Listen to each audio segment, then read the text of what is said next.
来嘛是这个高雄的中正四路嘛来发生着车祸，这个起诉先互倒弯无让直行车的驾驶A龙摔倒在地，驾驶落车马上打电话来报警，但是袂记哩先放这个三角锥，结果报警的电话都还袂讲煞咧。另外一台轿车驶到位，搁甲起诉甲交过，前后才短90秒，就发生2起的事故。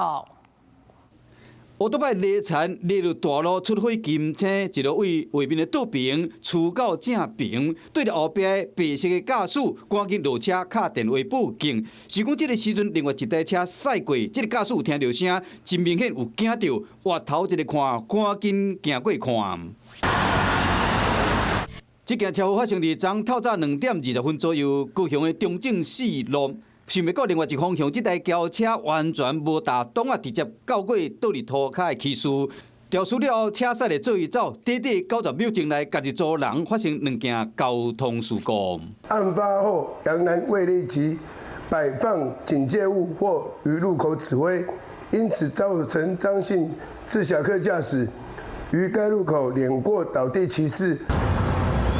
法律规定讲，无论伫国道还是一般的道路，只要发生事故，落车的头一件代志，都要先放三角锥，还是其他的警告标示。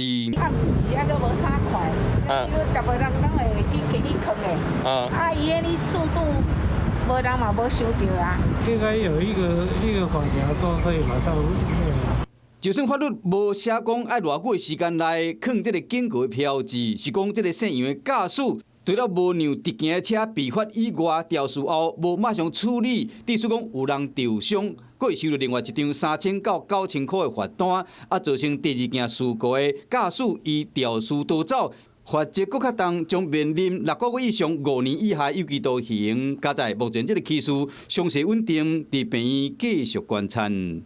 Hello， 我是林仙怡。想要抢先掌握最及时的新闻资讯吗？赶快订阅、按赞、开启小铃铛，锁定华视新闻 YouTube 频道。